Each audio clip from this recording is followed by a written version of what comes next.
আসসালামু আলাইকুম everyone, welcome back to my channel. আজ আমি আপনাদের সাথে শেয়ার করব একদম সহজভাবে গুঁড়া দুধের রসমালাই রেসিপি। আমার রসমালাই কতটা পারফেক্ট হয়েছে সেটা আপনারা দেখেই বুঝতে পাচ্ছেন। যাদের রসমালাই পারফেক্ট হয় না বা ভেঙে গলে যায় তাদের জন্য কিছু টিপস অ্যান্ড ট্রিক্স সহ ডিটেলসে রসমালাই রেসিপি শেয়ার করছি। শুরু থেকে শেষ পর্যন্ত রেসিপি ফলো করে রসমালাই তৈরি করলে আপনার রসমালাইও হবে একদম পারফেক্ট ইনশাল্লাহ। তাহলে আর কথা না বাড়িয়ে চলে যাচ্ছি রেসিপিতে। গুঁড়া দুধের রসমালাই তৈরির জন্য প্রথমেই মিক্সিং বলে নিচ্ছি। হাফ কাপ পরিমাণ গুঁড়া দুধ, 1/4 চা চামচ পরিমাণ বেকিং পাউডার। বেকিং পাউডার প্রয়োজনের বেশি ব্যবহার করা যাবে না, তাহলে রসমালাই দুধে ছাড়ার পর অতিরিক্ত ফুলে যাবে আর পরে চুপসে যাবে। এটা কিন্তু খুবই ইম্পর্ট্যান্ট একটা টিপস। এবার অ্যাড করছি হাফ চা চামচ পরিমাণ ঘি। আপনারা চাইলে ঘির পরিবর্তে তেলও ব্যবহার করতে পারেন, তবে অবশ্যই চেষ্টা করবেন ঘি ব্যবহার করতে। এখন সবগুলো হাত দিয়ে ডলে ডলে মিশিয়ে নিচ্ছি। আমি কিভাবে মেশাচ্ছি একটু খেয়াল করলেই বুঝতে পারবেন। যারা বেশি পরিমাণে রসমালাই তৈরি করতে চান তারা অবশ্যই এই পরিমাণেই সবগুলো উপকরণ বাড়িয়ে নেবেন। সবগুলো খুব ভালোভাবে মেশানো হয়ে গেছে। এবার ছোট একটা বাটিতে নর্মাল তাপমাত্রার একটা ডিম ভেঙে নিয়েছি। ডিমটাকে একটা কাঁটা চামচের সাহায্যে খুব ভালোভাবে ফেটে নিয়েছি। এখন অল্প অল্প মিশ্রণ অ্যাড করে সফট ডো তৈরি করে নিচ্ছি। হাফ কাপ গুঁড়া দুধের সাথে একটা ডিমের পুরো মিশ্রণ লাগবে না, অর্ধেক পরিমাণ লাগবে। এই ডো কিন্তু একেবারে শক্ত করে তৈরি করা যাবে না, অনেকটা নরমই থাকবে। শক্ত করে ডো তৈরি করলে যখন রসমালাইয়ের শেপ দিতে যাবেন তখন কিন্তু ফেটে ফেটে যাবে। আর এই ডো কিন্তু পরোটার ডোর মতো অনেক বেশি মথে নেওয়ারও দরকার নেই, হালকা হাতে মেখে নিলেই চলবে। দেখুন অনেকটা চিটচিটে ভাব রয়েছে। এখন একটা ঢাকনা দিয়ে ঢেকে 5 মিনিটের জন্য রেস্টে রেখে দিচ্ছি।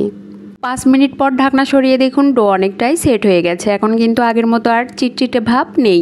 এবার রসমালাই তৈরি করার জন্য হাতে সামান্য ঘি লাগিয়ে নিয়েছি। এখন অল্প অল্প ডো হাতে নিয়ে প্রথমে চেপে চেপে এরপর 2 হাতের তালুতে ঘুরিয়ে ঘুরিয়ে গোল বলের মতো তৈরি করে নিচ্ছি।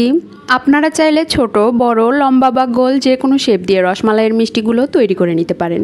দেখুন রসমালাইয়ের মিষ্টিগুলো কতটা সফট আর মসৃণ হয়েছে, কোনো রকম ফাটলের দাগ নেই। সবগুলো মিষ্টি আমি একইভাবে তৈরি করে নিচ্ছি। এবার চুলায় একটা প্যান বসিয়েছি। প্যানে দিচ্ছি হাফ লিটার বা 2 কাপ পরিমাণ তরল দুধ। দুধের সাথে অ্যাড করছি 1/4 কাপ পরিমাণ পানি। অবশ্যই চেষ্টা করবেন দুধের সাথে কিছুটা পানি অ্যাড করতে, এতে করে রসমালাইয়ের মিষ্টিগুলো পারফেক্টভাবে ফুলবে। এটাও কিন্তু একটা টিপস।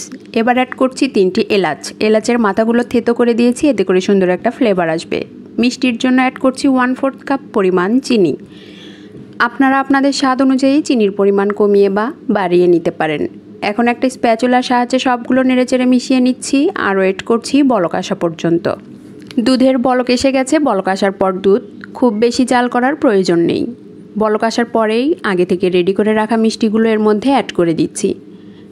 এখন সবগুলো নেড়েচেড়ে মিশিয়ে নিচ্ছি। দেখুন রসমালাইয়ের মিষ্টিগুলো আপনা আপনি দুধের উপর ভেসে উঠছে। এবার একটা ঢাকনা দিয়ে ঢেকে রান্না করব প্রায় 10 থেকে 12 মিনিট। ঢাকনার যেই ছিদ্র রয়েছে ছিদ্রটাও বন্ধ করে দিচ্ছি, যেন ভেতরের ভাব কোনোভাবেই বেরোতে না পারে। এখন শুরু থেকে শেষ পর্যন্ত মিডিয়াম হিটে রসমালাইগুলো রান্না করে নেব। এ পর্যায়ে বারবার দুধের বলক উঠে আসতে পারে, সেই ক্ষেত্রে ঢাকনাটা একটু উঁচু করে ধরতে হবে যেন ভেতরের বাষ্পটা বেরিয়ে যায়। আবারও ঢেকে দিতে হবে। এইভাবেই পুরো সময় রান্না করে নিতে হবে। আবার চাইলে প্যান কিছুটা দুলিয়েও দিতে পারেন। 10 থেকে 12 মিনিট রান্না করার পরে রসমালাই একদম হয়ে গেছে। এখন চুলার জাল বন্ধ করে দিয়েছি। রসমালাইগুলো ঢাকা অবস্থাতেই ঠান্ডা করে নিচ্ছি। রসমালাইগুলো দেখুন একেবারেই ঠান্ডা হয়ে গেছে। এখন এই রসমালাই থেকে রসমালাইয়ের মিষ্টিগুলো একটা মিক্সিং বলে আলাদা করে নিচ্ছি। এই কাজটি কিন্তু অবশ্যই ঠান্ডা হয়ে যাওয়ার পরেই করতে হবে, তা না হলে রসমালাইয়ের মিষ্টিগুলো ভেঙে যেতে পারে।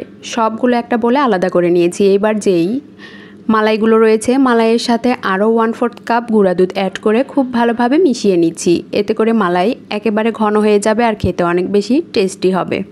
গুঁড়া দুধ ভালোভাবে মেশানো হয়ে গেলে চুলার হিট মিডিয়াম করে কিছু সময় রান্না করলেই মালাই একেবারে ঘন হয়ে যাবে। রসমালাইয়ের শুরু থেকে শেষ পর্যন্ত সবগুলো স্টেপ ফলো করে রসমালাই তৈরি করলে আপনার রসমালাইও হবে একদম পারফেক্ট ইনশাল্লাহ। মালাই একেবারে রেডি হয়ে গেছে আর মালাই ঠান্ডা হয়ে গেছে। এখন মালাই মিষ্টির সাথে অ্যাড করে দিচ্ছি। দেখুন রসমালাই কতটা পারফেক্ট হয়েছে। আমার রেসিপি আপনাদের ভালো লাগলে অবশ্যই লাইক শেয়ার কমেন্টস করবেন আর সাবস্ক্রাইব করে আমার পাশেই থাকবেন। একটা রসমালাই আমি ভেঙে দেখিয়ে দিচ্ছি কতটা রসালো আর কতটা মজাদার হয়েছে। আপনারা বাসায় অবশ্যই একবারের জন্য হলেও ট্রাই করবেন। আশা করি আমার রেসিপি আপনাদের সকলেরই অনেক ভালো লেগেছে। এতক্ষণ আমার সাথে থাকার জন্য সবাইকে অনেক অনেক ধন্যবাদ। আসসালামু আলাইকুম, আল্লাহ হাফেজ।